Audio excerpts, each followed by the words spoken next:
Hello बच्चों, let's see the question. सो इस question में हमारे पास दो कॉलम्स गिवन है, कॉलम 1 एंड कॉलम 2।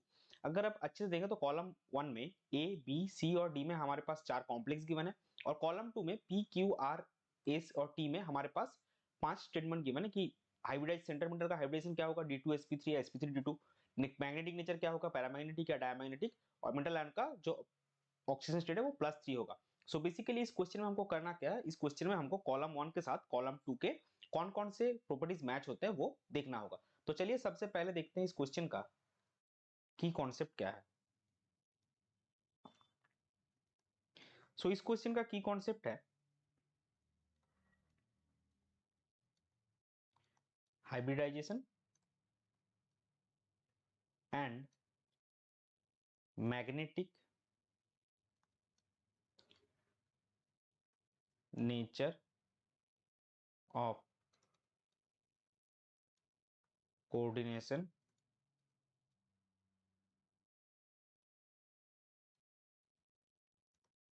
कंपाउंड्स। तो अभी देखिए सबसे पहले स्टार्ट करेंगे, जो पहला हमारे पास कॉम्प्लेक्स है कॉलम 1 के ए में Fe होल थ्राइस +3। तो यहाँ पे जो आपका En है, दिस इज इथिलीन डायमीन, ये एक न्यूट्रल लिगैंड है तो इसका चार्ज 0 होगा। तो अगर इसका चार्ज 0 है तो ओवरऑल कॉम्प्लेक्स का चार्ज +3 है, तो आयरन जो होगा उसका चार्ज +3 होगा।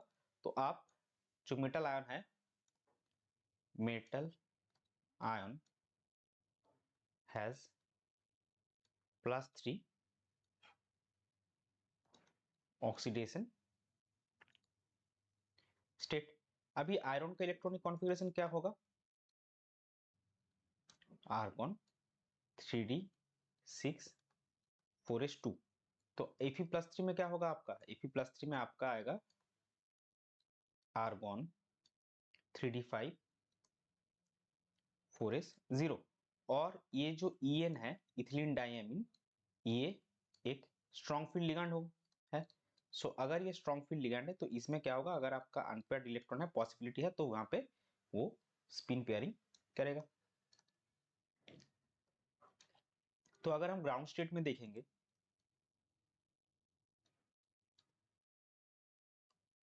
तो आयरन का हम सिर्फ आउटर इलेक्ट्रॉनिक कॉन्फ़िगरेशन लेंगे।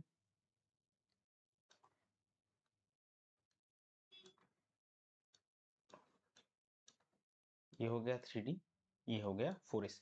सो Fe+3 क्या है, 3d5 4s0। सो 1 2 3 4 5। सो एक्साइटेड स्टेट में ये क्या होगा,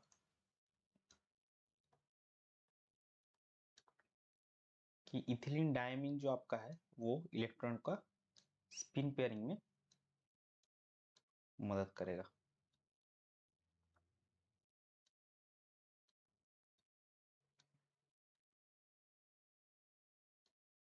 ये आपका 3d, ये 4s और ये 4p।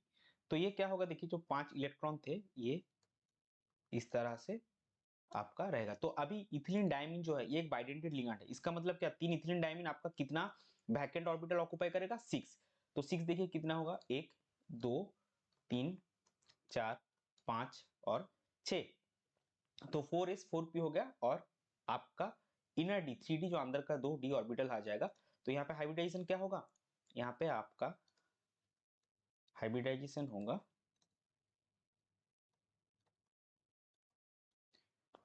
D2sp3। और यहाँ पे देखिए एक अनपेयर्ड इलेक्ट्रॉन प्रेजेंट है। तो अगर कोई भी मेटल एटम आयन में उसमें अगर अनपेयर्ड इलेक्ट्रॉन है तो क्या होगा, वो आपका पैरामैग्नेटिक होता है, और अगर कोई अनपेयर्ड इलेक्ट्रॉन नहीं होता है वो आपका डायमैग्नेटिक होता है। तो ये आपका हो जाएगा पैरामैग्नेटिक। तो कॉलम 1 के ए के साथ क्या क्या मैच किया कॉलम 2 का, अगर आप देखेंगे तो सबसे पहले पी का D2sp3 हाइब्रिडेशन, फिर आर का पैरामैग्नेटिक, और टी में आपका मेटल हैज +3 ऑक्सीडेशन स्टेट। अभी चलते हैं बी में। बी में हमारे पास क्या है, कोबाल्ट होल थ्राइस -3। तो यहाँ पे ये जो लिगैंड है इसका चार्ज है -2, तो 3 × -2 कितना आएगा, -6। ओवरऑल चार्ज कॉम्प्लेक्स का कितना है, -3। तो अगर आपका लिगैंड का ओवर टोटल नेगेटिव चार्ज -6 है और कॉम्प्लेक्स का ओवरऑल चार्ज +3 है, तो इसके लिए मेटल आयन का कितना चार्ज होगा, मेटल आयन का +3। तो इसमें भी मेटल आयन जो है, metal ion has +3 oxidation state. So cobalt का भी इलेक्ट्रॉनिक कॉन्फ़िगरेशन देखिए, कोबाल्ट का इलेक्ट्रॉनिक कॉन्फ़िगरेशन होता है आर्गॉन 3d7 4s2। सो कोबाल्ट +3 का कितना होगा, आर्गॉन 3d6 4s0। और ये जो OX लिगांड है ये बाइडेंटेड भी है और इसके साथ साथ ये स्ट्रॉन्ग फील्ड लिगांड भी है, is a strong field ligand. तो अभी आप कॉन्फ़िगरेशन देखिए, अगर हम ग्राउंड स्टेट में देखेंगे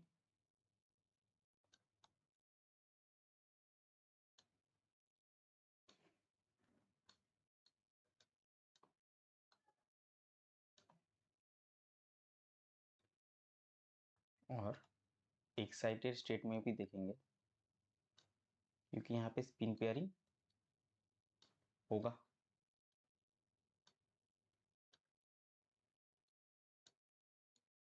सो ग्राउंड स्टेट में देखिए कितने इलेक्ट्रॉन्स हैं, 1 2 3 4 5 और 6। ये दोनों ही आपके 3d हो गया, ये 4s और ये हो गया आपका 4p।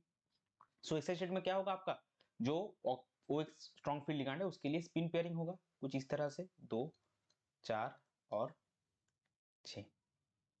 तो यहाँ पे भी आपके जो इनर डी है वो वैकेंट है और ये बाइडेंट लिगेंड, तो ये भी 6 वैकेंट साइट्स ऑक्युपाई करेगा, तो 3 4 5 6। तो इसका भी हाइब्रिडाइजेशन क्या होगा, इसका भी हाइब्रिडाइजेशन होगा D2sp3।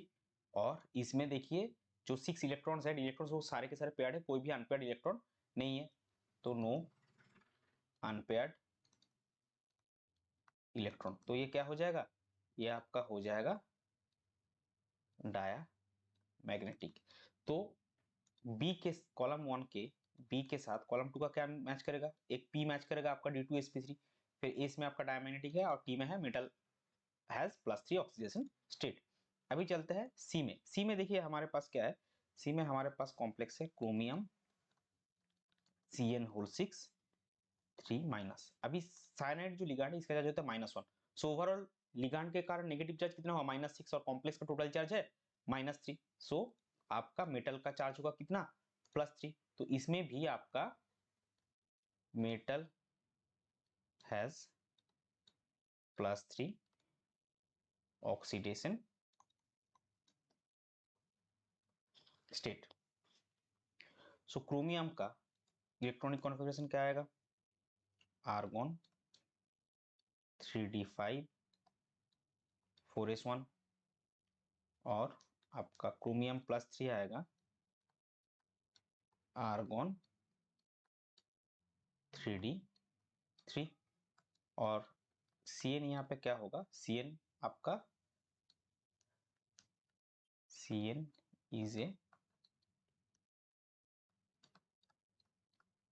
Strong field ligand. लेकिन यहाँ पे देखिए क्या होगा, ग्राउंड स्टेट में ही आपको मिल जाएगा कितने इलेक्ट्रॉन है, एक दो, ये 3d हो गया, ये 4s हो गया, ये 4p हो गया। तो यहाँ पे इलेक्ट्रॉन्स आपके कितने हैं, 1 2 और 3। तो इसका आप स्पिन पेयरिंग ज्यादा नहीं कर सकते, एक्साइटेड में ले जाके भी यहाँ पे क्या होगा, ये तीनों के अगर आप देखेंगे तो ये सेम एनर्जी लेवल होगा, तो यहाँ पे स्पिन पेयरिंग नहीं होगा Cn स्ट्रॉन्ग फील्ड लिगेंड होने के बावजूद भी। तो यहाँ पे आपको कितना मिला, ये आपका 3d था और Cn के 6 लिगेंड्स है, तो आपको 6 वैकेंट ऑर्बिटल्स चाहिए, 1 2 3 4 5 और 6। तो इसमें भी इनर डी इन्वॉल्व है, तो इसका भी हाइब्रिडाइजेशन क्या होगा, इसका भी हाइब्रिडाइजेशन आपका होगा D2sp3। और इसमें आपका अनपेयर्ड इलेक्ट्रॉन कितना है, 3 अनपेयर्ड इलेक्ट्रॉन। तो ये आपका क्या होगा, अनपेयर्ड इलेक्ट्रॉन प्रेजेंट है मतलब ही वो आपका पैरामैग्नेटिक होगा। तो सी के लिए, कॉलम 1 के सी के लिए भी आपका क्या आएगा, पी यानी कि D2 sp3 हाइब्रिडाइजेशन, आर यानी कि पैरामैग्नेटिक नेचर, और जो आपका मेटल है वो +3 ऑक्सीडेशन स्टेट में है, तो उसके लिए आएगा आपका टी। अभी चलते हैं लास्ट जो हमारे पास है कॉलम 1 के डी में लास्ट कॉम्प्लेक्स A9Cl6 4-। तो अभी देखिए यहाँ पे क्लोरीन जो लिगैंड है इसका चार्ज है -1, सो आपका टोटल नेगेटिव चार्ज के कारण कितना हुआ, -6, ओवरऑल कॉम्प्लेक्स का चार्ज है -4, तो आपका निकेल आएगा +2, तो इसमें हमको क्या मिलेगा, निकेल +2 मिलेगा सेंट्रल मेटल आयन, तो इसमें metal has +2 oxidation state, metal has +2 oxidation state. So nickel का इलेक्ट्रॉनिक कॉन्फ़िगरेशन क्या होगा, निकेल का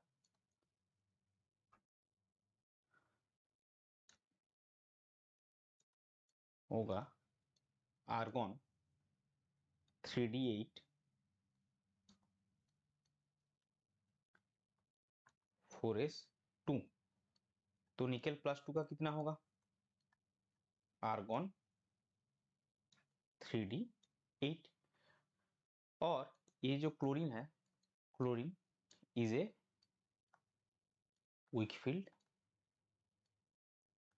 लिगैंड।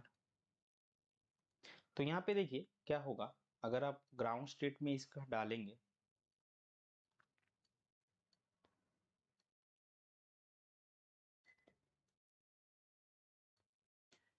इसको थोड़ा यहाँ पे करते हैं,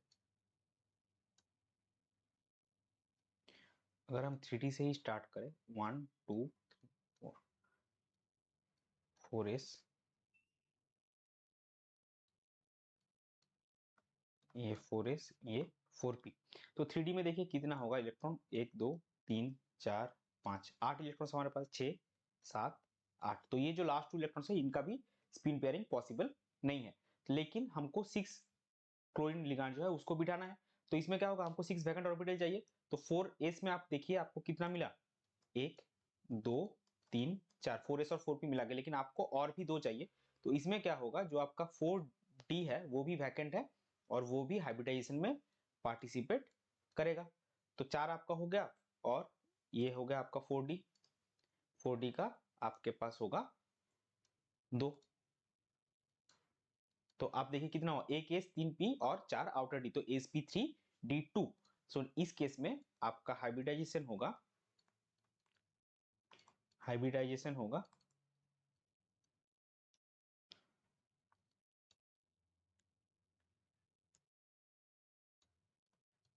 sp3d2, और 2 अनपेयर्ड इलेक्ट्रॉन है,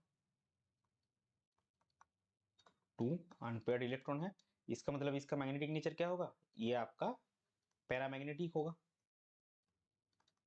तो D के लिए आपका क्या मिलेगा, D के लिए आपको मिलेगा Q और R, तो अगर हम अभी समराइज करें तो कॉलम 1 के A के लिए आपका हुआ, कॉलम 2 का P R और T, कॉलम 1 के B के लिए आपका हुआ कॉलम 2 का P S और T, कॉलम 1 के C के लिए आपका हुआ कॉलम 2 का P R और T, एंड कॉलम 1 का D के लिए आपका हुआ कॉलम 2 का Q और R।